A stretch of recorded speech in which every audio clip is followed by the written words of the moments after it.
With the NFL draft just a few weeks away, all the talk is about what the New York Jets are going to do with the seventh overall pick. So we're going to go beyond that tonight. We're going to dig a little deeper, look a little further into the draft, into the process, and go over some players who I believe are worth consideration on day three, some UDFAs who could surprise. I'm Glenn Naughton with JetNation Radio, JetNation.com. Be sure to log into JetNation.com where you can register and become a part of what is the most active Jets message board on the web. So how we doing tonight? Look, this is that time of year. Not a lot of news in terms of active current Jets players because guys are signed, free agency, first, second wave really behind us now. You may hear a name here and there, but you're not going to see any impactful signings. It's all the talks about the draft, as it should be. It is that time of year. Membu is a guy. Look, I did a mock yesterday with Fox Radio. In PA, they had me on last year, brought me on again this year. Had a really good time with them. I mocked Membu to the Jets at 7. I understand a lot of people want Warren, and you know the round one conversation almost gets not almost. It gets beaten to death. It's like there's nothing left to say about what options you could have at 7, or the guys that we all believe it's going to be either Membu or Warren. A lot of people are out on T-Mac. I'm not, but there's it's down to 3 or 4 guys that most people are talking about. So that gets beaten to death. And I wanted to take a look. I wanted to look at some day 3 guys. Some guys who may even be day 4, as in UDFA, day 5. Guys who don't hear their name called for whatever reason, but who I believe have a chance to make a roster and maybe contribute early on. I'm not sitting here saying these are day 1 starters or these are definite, some of these guys might be career backups. Some of these guys may not get into a camp. These are just players I've watched over the last few years who I've liked for one reason or another. Some of the more developmental, they're obviously, if they're going that late, there's some holes in their game. Are they going to be able to develop to the point where maybe they start on a practice squad and land a spot on a roster? Who knows? But I was going to go with 10. I was going to do a nice round number at 10, but I went beyond that because what I wanted to do here, because I wanted to be unbiased, I didn't want to say, here are some long shot guys and then pick guys who were projected to go in the 3rd or 4th round, by some publication. So I tend to use PFN, Pro Football Network, because they have a pretty extensive list of draft prospects. So what I did, as you know, there are 257 picks in this upcoming draft. I looked beyond their 257th ranked prospect. And of course, quarterbacks might be ranked outside of that, but they'll be taken because they're quarterbacks. So I thought a good fair number where I'm really picking some long shots here. I thought I'll drop down to 300. I'm gonna start with prospect number 300 and go from there all the way down to their lowest ranked player, which I believe was like 698, something like that, 697, however many players they list. But with that being said, there were 3 names between 257 and 300 that I couldn't not mention because I look at them and go, God, how are they ranked this low? These guys, and well, the first one we can talk about why he's ranked low, but the other 2 I feel like they're getting drafted in my mind. Look, no one's saying PFN has all the answers. But of all the sites out there, I like the fact that they have as many players available as they do. So that's the list I went with. So the 3 players who are in PFN's top 300, who I picked as guys who could go day 3, who could be UDFAs, who would have a big impact. First one, or I'm going in the order that they rank them. So their 260th player, Tennessee wide receiver Brew McCoy. I've talked about him in past years. He's been at Tennessee for a while. I thought he would come out last year. He didn't. He was injured the year before that. It was the previous year when I first started watching him and really was impressed with his game and thought, here's a big-bodied guy who can jump a little bit. It can high point the ball, win in a crowd, that type of stuff. Physical, willing to block, willing to do the dirty work, which a lot of guys aren't. In the chat, Rich, how we doing, bud? QB at some point, absolutely. That's a must. They've got to take one. And Harlan, how you doing there, bud? So I've got Brew McCoy as a guy, again, between 257 and 300, as somebody I think will find his way onto a roster. I mean, he's going to come into camp. If he doesn't get drafted, he could be a day 3 guy, probably a round 7 guy. Why would he be round 7, Glenn, if he's this big-bodied, able to win in a crowd type guy who's, physical receiver, physical presence. I think his age hurts him a little bit. Like I said, I started watching him a few years ago, and even then, I think he was in his second or third college season. I put him down here. He's 24 years old, which isn't ideal, and he does have some injury history, which is going to hurt his value as well. A little bit stiff in the hip, so he's going to be, more a linear route runner. You can try to develop his route tree, but how much of that is going to come along at 24 without that natural flex that some guys have? But even still, then this is what I love about the about draft season is you mention a player and someone will be like, oh, well, he has this flaw. Like, yeah, they all do. Like from whoever goes number one, that guy's got flaws, right? Whether it's Cam Ward, it should be Cam Ward, Abdul Carter, whoever. There are things that teams are going to look at and go, here's where he has to improve. But, fans just kind of decide, well, I don't want that guy, so I'm going to point at a flaw and pretend that was the only thing. I mean, it's, you got to look at the big picture. And Harlan hits the nail on the head here, saying these, day three prospects are important, UDFAs. Listen, it's not often you hit big on a UDFA, but it does happen. And even if you just get a role player, contributor that you don't have to use a pick on. Tony Adams right now is a perfect example. Good player, a guy who they ended up cutting a drafted player in order to keep him on the roster.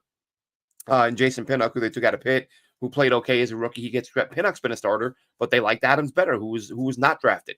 So everyone of course knows about the Wayne Corbetts and the Brandon Moores of the world. These guys aren't everyday things, but when you can land a UDFA who can be a real contributor, obviously bolsters your roster and saves you picks. So McCoy is the highest rated guy that I have who I think could be drafted. And if not, will definitely be getting a call as a UDFA. The next guy up is probably the most intriguing guy in terms of, or I guess puzzling, like why is he ranked this low?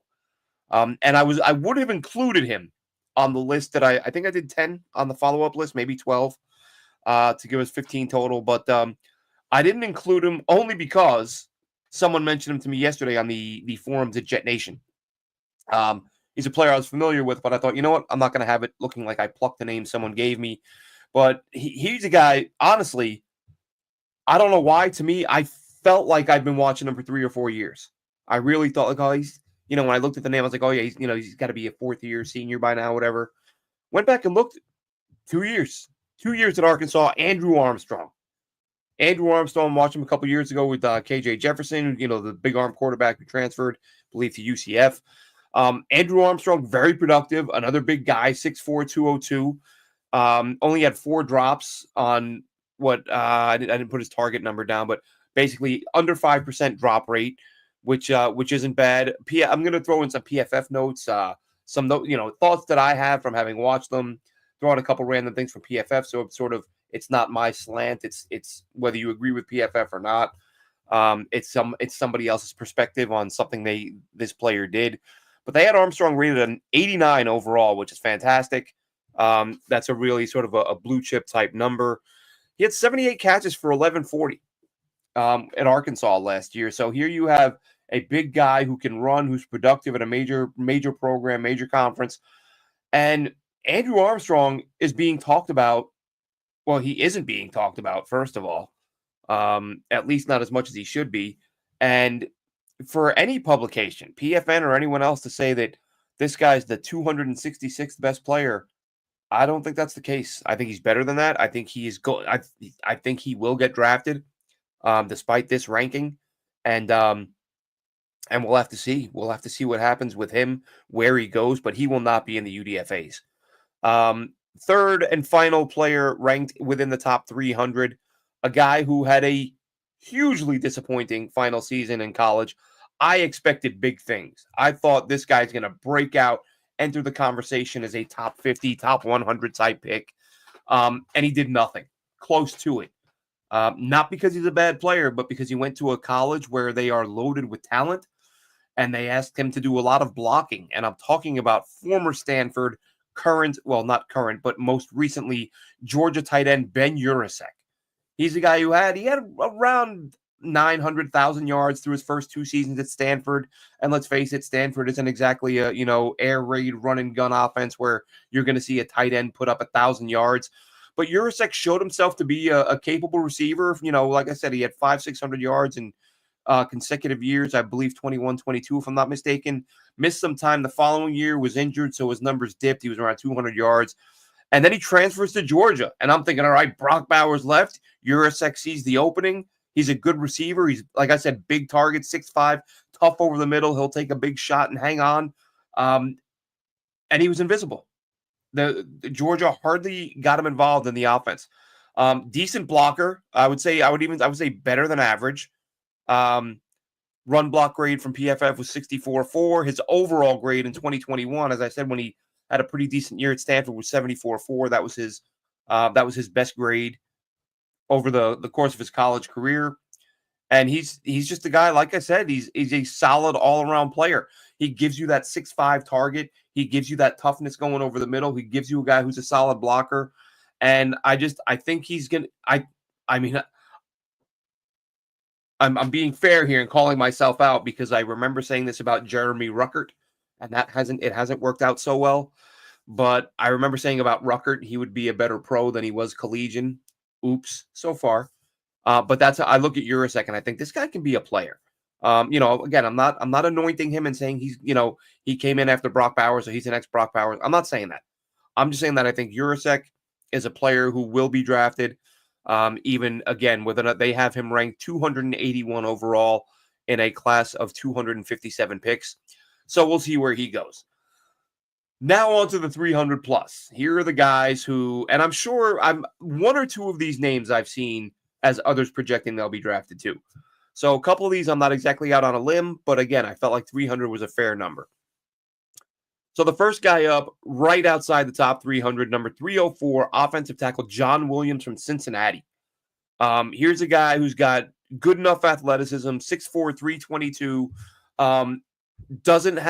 He could play a little bit stronger. He doesn't overwhelm you with his punch, but you see better than average pass blocking. Again, he's at Cincy. He's not exactly in the SEC, but you can only ask the guy to line up and perform against the guy he's going against. But he's athletic. It's his RAS, relative athletic score, for those of you who don't know, basically a grade that encompasses height, weight, position, and athletic testing to grade you out. And he was at a 7.54. So for a tackle, that would have placed him in the history of RAS grades, number 345 out of just under 1,400 grades. So upper echelon in terms of athleticism. Anchor needs to get better against the bull rush. But all in all, I look at John Williams. I've seen some people say guard. I'm keeping him at tackle if I draft this guy. And I do apologize. I forgot to look up his wingspan. I meant to get that. But on film, he looks the part. At least to me, he does. So, again, 6'4", 322 offensive tackle. Had some PFF notes here.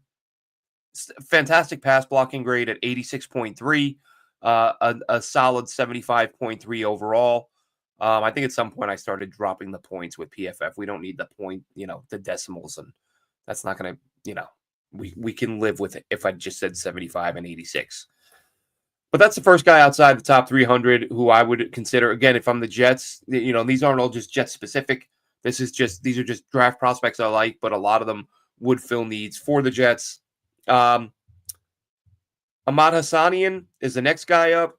He was somebody I became aware of while watching Boise State to get a look at Ashton Gianti. And I'm watching 3 or 4 games, and every single game this guy's making plays. If it's not a sack, he's chasing a quarterback to rush the throw, forcing incomplete passes. He's getting in the backfield, tackles for loss. And this is what happens. This is how you come across players. I think the majority of players that you watch extensively are guys that you weren't planning on watching. You tune in to watch a teammate and somebody pops and you're like, I gotta take notes on this guy. I gotta get some highlights of this guy. So Hassanian fits the bill there. 6'2", 267, bigger edge guy. I thought he played a little bit there's actually 2 of these guys. Both the D linemen I talk about here, I just memory lapse, call it what you will. I thought these guys played a little bit more inside than they did. They didn't. Both D linemen we're going to talk about played almost exclusively on the outside. Nothing wrong with that. I'm just saying they had the size to move around a little bit, but we didn't see that from them. PFF grades for him, 81 overall, which is solid, 76 pass rush, which is really good. And as I said, and it comes out in the numbers. I said that in watching Boise State, I saw him in the backfield several times being disruptive, catching guys in the backfield. And that's what he did. 115 pressures and 24 sacks over the past 2 years with Boise State. So he's a guy I've seen some project him to get drafted, but he is the 306th ranked prospect by PFN. Interesting thing with him, and it kind of gives you the impression, the expectation that there will be some more development in the future. Didn't start playing football until 2018. Originally a kid from Egypt, but the motor is there, the intensity is there. If I'm not mistaken, feel free to correct me if I'm wrong, but I am 99% sure he was the guy at the combine, and I don't think I've ever seen this before, who was like yelling at the position coach that was running the drill. Like, come on, let's go faster. He's yelling at the coach, like, come on, bring it. I'm not saying no one's ever done that, but I don't remember anyone being like that assertive. And it's like, you gotta some confidence to start yelling at the coaches running the drills to do it better or do it faster, or let's go, let's get moving. So that kind of, and I'm sure teams would have taken notice of that. He was a team captain, and that's the type of stuff captains do, leaders do. Next up is a name that many of you should know. Well, the last name anyway. Boston College offensive lineman Drew Kendall.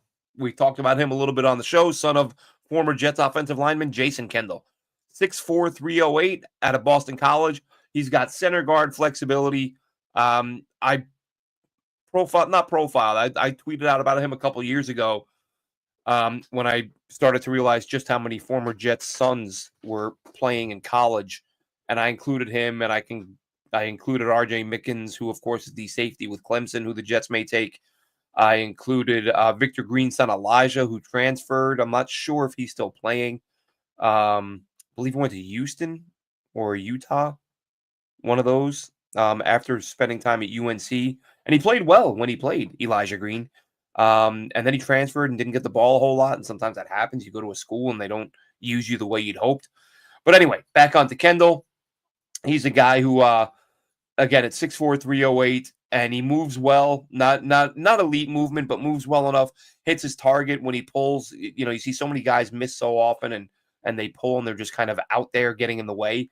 Not the case with Kendall. He's aggressive. He finds his target. So he's a guy that I would consider, again, as I think, I want to say Matt Miller. I could be wrong. I think he had him getting drafted. There's not a ton of 7-round mocks out there, let's be honest. But the ones I've looked at, I can only recall one that had him getting drafted, but I could be wrong. There may be others. But again, so PFN, he is the 310th ranked prospect. Next up, another D lineman, another guy, again, who I thought played inside. I probably thought he played inside more just from looking at his weight.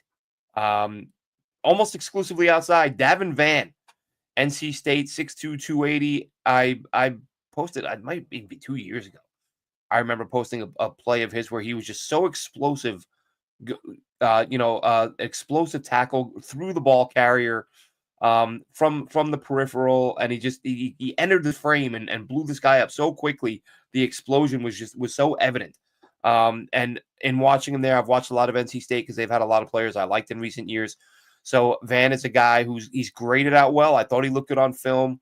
And this is where the PFF thing. I always get, we always get these people. PFF doesn't know anything. Okay, well, you know what? Send me a link to your website that provides me all this information, even if it's not bang on accurate. The fact that I'm watching Davin Vann play multiple football games, and my impression is this guy's pretty damn good. Oh, he looks solid against the run. He's not bad against the pass. Solid all-around player. And then you go to PFF and you take a look, say, let's see what they're saying about him. And they've got him graded out well against the run. They've got him graded out well against the pass. You're like, well, they're seeing what I'm seeing.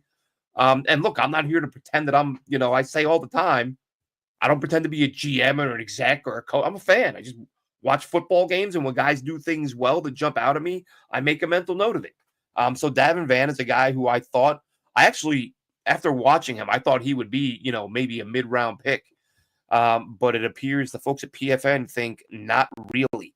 They've got him pretty low down there. They've got him at 330, so nearly 100 spots below the final pick for Davin Van. The PFF grades I mentioned, what they had him as an 83 overall, 83 against the run, 78 against the pass. Like this again, as I'm watching him a couple of years ago and up through this year, he just always looks like a guy who can do a bit of everything. So versatile type player. And again, and it could be, to me, I almost want to go back and watch some of his. I didn't write down the PFF numbers, but they had his DT snaps, his snaps at defensive tackle, really low. And that didn't sit right with me. I was like, man, I'm really sure I saw him play inside and outside. But and really good motor too, as you know, a lot of these guys are going to have. But the explosion, the intensity, the ability to play well in multiple aspects. Let's see. Jimmy Jets, do you trust PFF or PFN more? Well, I mean, they're different things. Like PFN, I use because they have the most extensive list. They have almost 700 players listed. And I don't know if I want to say trust, because look, everyone just has different opinions on these guys. But I remember, and look, put aside the pro career. This is at the PFN point in their lives. These are prospects and how PFN views them. I remember, and I don't know why I remembered it so well. I think because I was so surprised. When I watched Michael Clemens in college and Cordell Flott in college, the LSU DB who went to the Giants, both those guys, I was like, these are draftable players. Like they're gonna be in the league. And this maybe I was fairly new to the PFN thing. Maybe that's why I remember it. And I went to see where PFN had them ranked, and they had them in like the 700-800s. And I was like, all right, well, one of us is really wrong here, because I think both these guys are, top 250, as in they will be drafted. PFN thinks they're UDFAs. Now you can argue maybe Michael Clemens should have been a UDFA, but he got himself drafted. So PFN, they're a good resource to give you a list, an extensive list of names. They're obviously off the mark sometimes. PFF, I probably trust more just because they do so much more.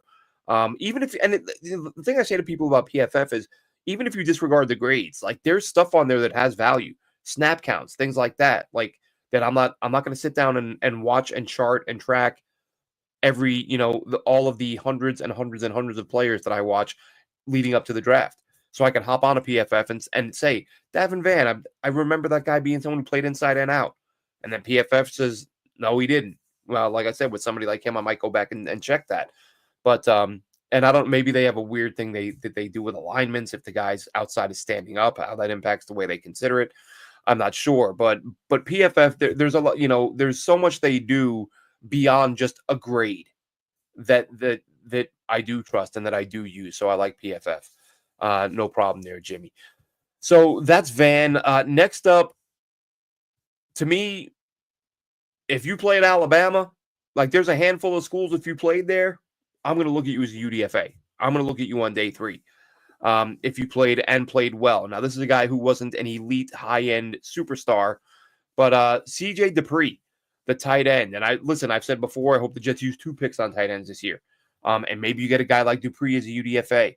I can't recall where I've seen him getting drafted, or if I've seen him getting drafted. But again, he's a guy they have ranked quite low. They've got him at 362, which is obviously not very good.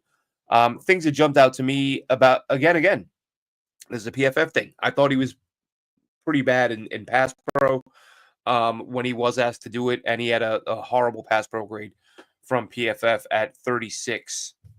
What was it? Did I give his size? Yeah, 6'5", 262. So at his size, you'd want them to work with him as a blocker. And he was it. I put in here in my notes that I thought he was at least an average run blocker who was underrated in his ability as a receiver. Again, from the film I watched, from the games I watched, he looked like he had pretty good hands. Didn't see a ton of targets though. But again, when you play at some of these schools where they put up 1 million points a game and they've got these receivers these great receivers on the outside and a running back who's a quarterback who's running it so often the way Jalen Milroe does, maybe that takes away some of your opportunities. And maybe Dupree can be one of those guys who sort of is not a premium player, but plays in a premium program as a backup, or not a backup, but doesn't see a ton of targets there. But it's because there's so much talent that maybe he excels as a pro. So I think he's got a shot. I think he'll come into camp with somebody, and I'd be surprised if he doesn't make a roster. He was 346, by the way, on the rankings, ranked 357. This guy will get drafted, but it will be day 3, and I do hope it's the New York Jets. Quarterback Brady Cook from Mizzou. A little bit inconsistent from him. I felt like he threw more balls that were interceptable than the numbers say. And again, maybe I'm just remembering it wrong because I liked him last year and I watched a fair bit of him. But I do remember at one point thinking, decision making isn't great. He puts the ball in jeopardy a little bit more than I'd like. But maybe that's something as you come to a pro, as you become a pro, that you cut down on that with better coaching. So he's a Mizzou product, so he's obviously playing elite competition week in and week out. 6'2", 214. His PFF grades have been solid, not amazing, but over the past 3 years, 75, 84, and 80, which is pretty damn good. Again, it's not going to put you in the top 5-10, but those are some really good numbers. This year, the 80, important to keep in mind, he was a little dinged up. I think that's why we saw Luther Burden's production slip at wide receiver. He's a first-round talent. Theo Weiss was a guy I almost put on this list. I wrote down 30 names, and I could have written down more, but I was like, let's narrow it down to 10 or 12, and like I said, I wanted to do the 3 at the top because I like those guys so much. So Theo Weiss could have easily been on this list of guys who will be day 3 UDFA types who could be players. But for Cook, the notes on him, again, played elite competition. Arm is strong enough to make any throw he has to make. I think he runs better than people realize. We saw at the combine, he ran a 4.59. He will on occasion lock onto one receiver. But listen, the Jets just signed a starting quarterback who locks onto one receiver in Justin Fields. And you hope that that's an area where he will improve. Let's see. Jimmy says Cook is his sleeper. Yeah, listen, there's a couple. There's a couple quarterbacks in this. Tyler Shuck's not really a sleeper anymore, but the worries with him are the injury history and the age. So you wonder if he'll pan out. But he's one of those guys. Curtis Rourke, Indiana. I just don't think he's, again, older guy, but good decision maker, really strong arm. Doesn't run as well as you'd like. I think, and he's a little older, so age and lack of mobility make me wonder if the Jets would have interest there. I think in terms of what the Jets want, I think Cook is one of the better fits. But we'll see. I think he'll get drafted, even though he is the 357th ranked player in this class. Next guy up, DB, who I think will be, and I've talked about him with our good friend Dom C on X a time or two. Dan Jackson, Georgia safety Dan Jackson, absolutely should have been at the combine, was not. He was a snub. This guy just, it's a term I try not to use too often because I hear it all the time about guys, but you talk about playing with your hair on fire, like that's Dan Jackson.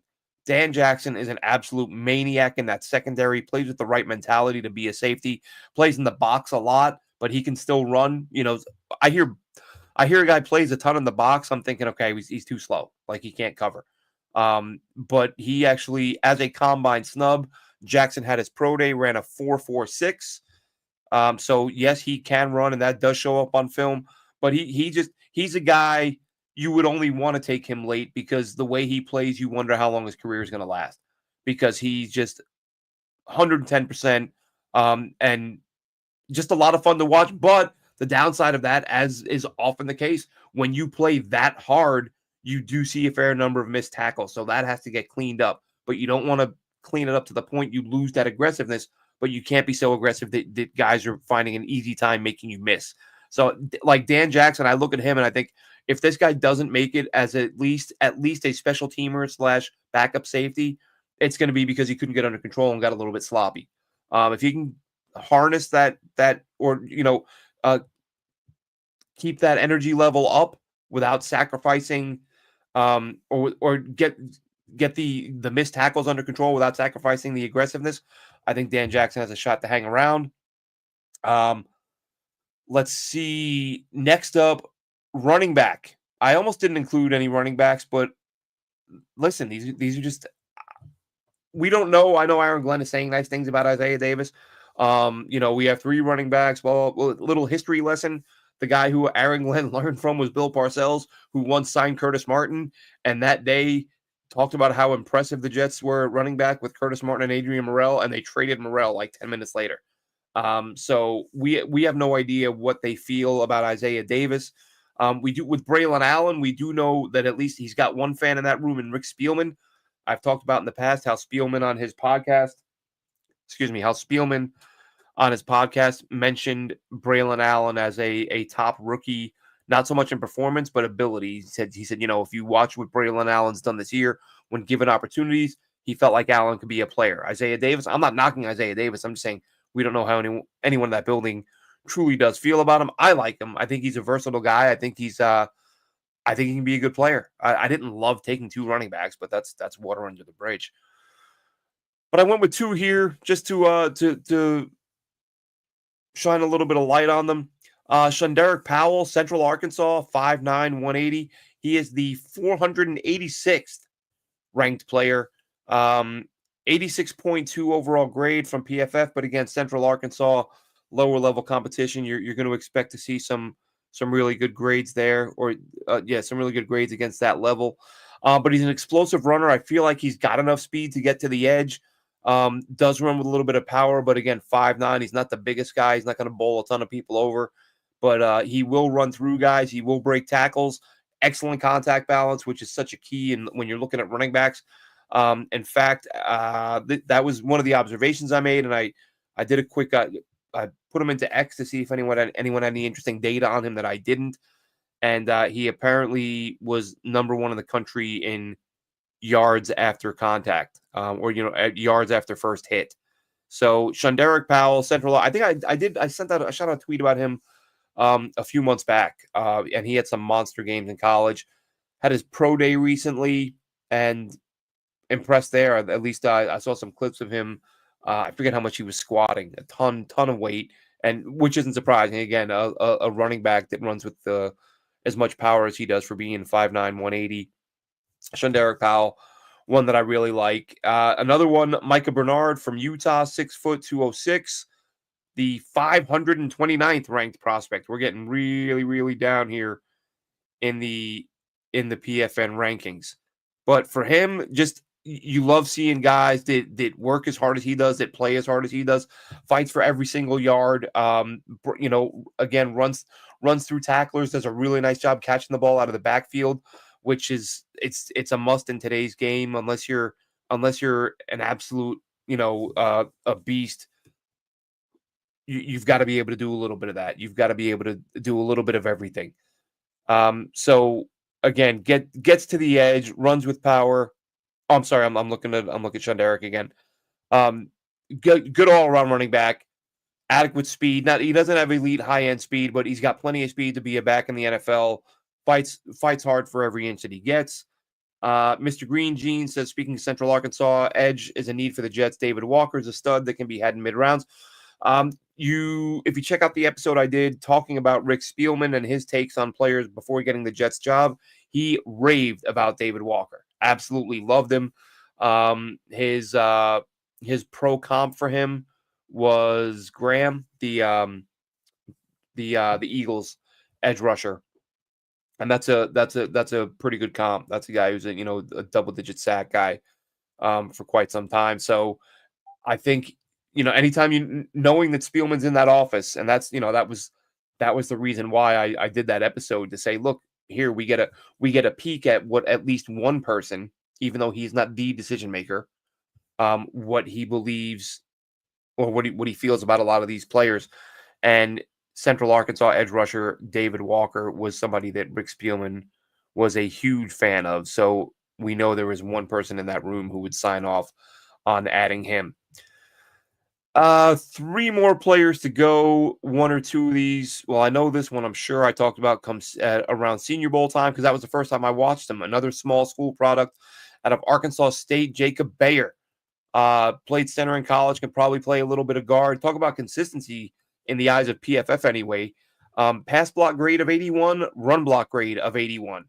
And that's the guy he reminded me of, and I don't mean in terms of, this is a first round player we're talking about, so I'm not putting him on that level, but Jackson Powers Johnson, and the way how clean his game was last year, watching him in Mobile, and seeing just how fluid he moved, strong at the point of attack, and just made everything look almost effortless.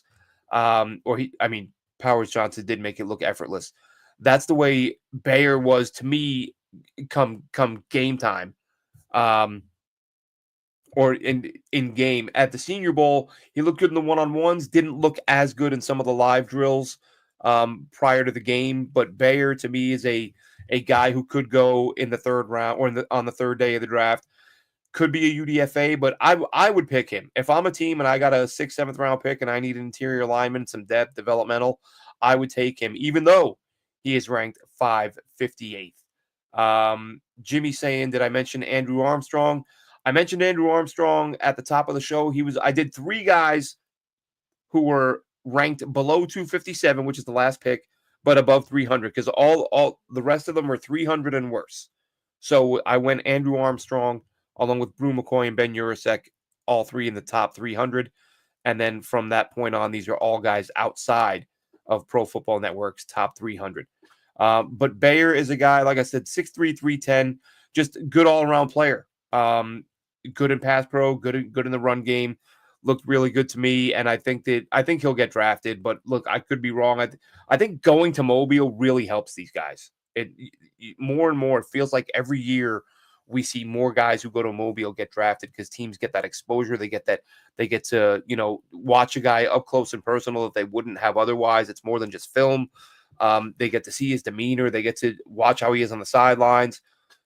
So I think Bayer's a guy who, by going to Mobile, helps himself get drafted. The next guy, I'll tell you what, only started watching him yesterday. And this is, as I said, PFN lists, it's almost 700 guys. I've got thousands of highlights of clips of hundreds of players saved. But when the draft, when you're doing your draft prep, there are these small school guys where there's not a lot of film, they're not on television. They don't make the news, because they're not playing at a major college, so you don't really see them. So that's why it's fun to scroll through and just pick out names from small schools of guys you haven't watched before. So I do a lot of that come draft time. And yesterday I came across Blaine Taylor, Abilene Christian wide receiver, and I was really impressed. Like, I'm looking at him thinking, this guy might get picked, even though he is the 659th ranked prospect, and he might not. Listen, just because I like a guy doesn't mean he's going to get picked. But he's ranked 659. He's 6'3.5", 212, shows really good body control. His relative athletic score, I looked this up right before going live, 9.76 for a guy that size who shows really good body control. Not, I wouldn't say an elite separator, but can get behind a defense. Saw that a little bit. Saw really good hands. So this is he's somebody I'm watching. And actually, once I'd watched film on him and I dug a little deeper, I found an old tweet from Eric Galco, who runs the East West Shrine Game, saying that using their the Zebra technology that tells you how fast guys are, their stop start and all that he was the number one guy there. Blaine Taylor, in terms of his ability to go from, accelerate to stop on a dime and change direction. Blaine Taylor, number one there. And you saw that. Like, I'm watching Abilene Christian film yesterday, and I think it was first drive, maybe in first play of the game, trying to get off press coverage and slipping the corner. To me, for a guy that big, to have feet as quick as he did, I'm like, this guy might be able to work a little bit underneath. Like, if he can slip corners like that, on quick routes, on slants and ends, and then beating guys deep down the field against Texas Tech. I like him. I like what I've seen. It's only a handful of games on a guy that I hadn't watched until yesterday, but I was already planning for this show, so I thought this dude's making my list. Like, I'm, welcome to my draft radar, Blaine Taylor, which I'm sure means the absolute world to him. Last but not least, the lowest ranked player I'm going to take a look at, and a guy who I think can be sort of a practice squad guy early on with a shot, again, to develop into a starter, develop into a guy who makes a roster. Penn State, and look, guys that play in the Northeast schools, the cold weather, big offensive linemen, like those guys. If I have to blindly pick a player, if you say you're not allowed to watch film on anybody but pick one of these guys, that's one of the things I'm going to look for. Give me a big, strong lineman who played in the cold. And that guy, like, that counts for something. Sal Wormley, offensive guard, right guard. I first watched him a couple years ago. Thought he was good, not great.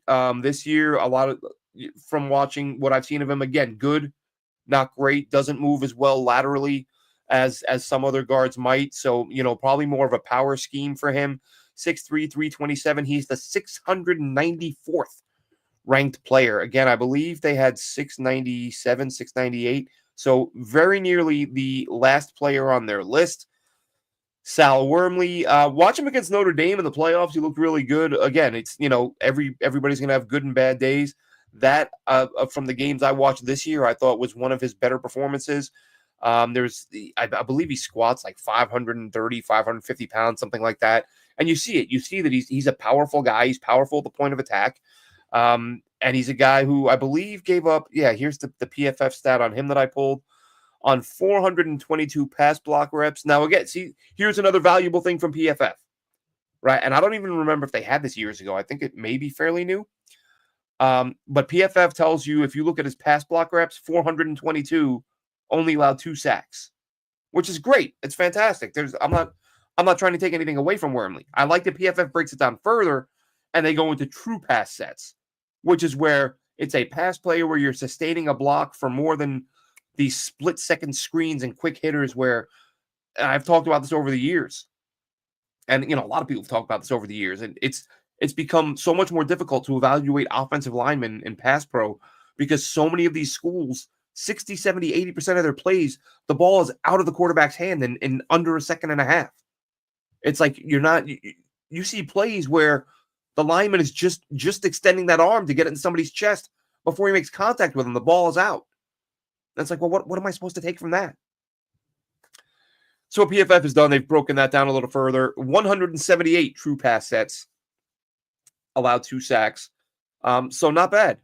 Like I said, good player in pass pro, strong at the point of attack. Not very highly rated by PFN, which is fine. Look, if we go through every player on the list, we'll find good and bad. These are just guys that I've watched enough of them that through the process of the last couple of years, I've watched most of these guys I've been watching for a couple of years, or a lot of these guys.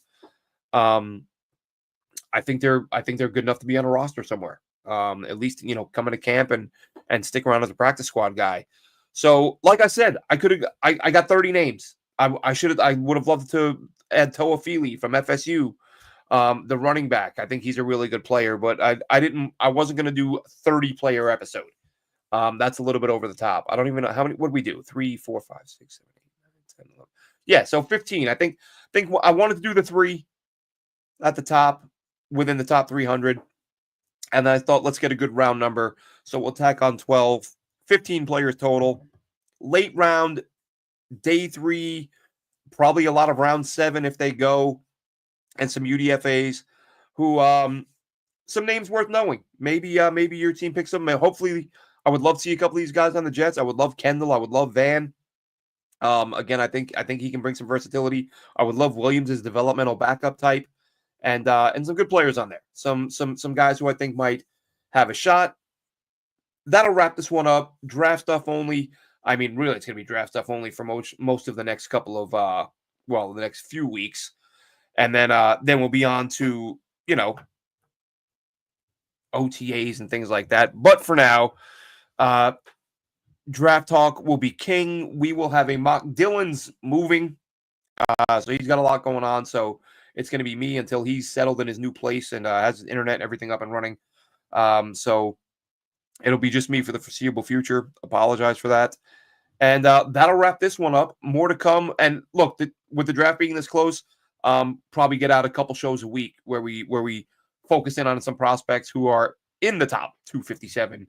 Who we believe the Jets can, will, or might draft in a few weeks in Green Bay, right? I'm pretty sure they're in Green Bay this year. Anyway, that'll wrap this one up. Have a good one, Jets fans.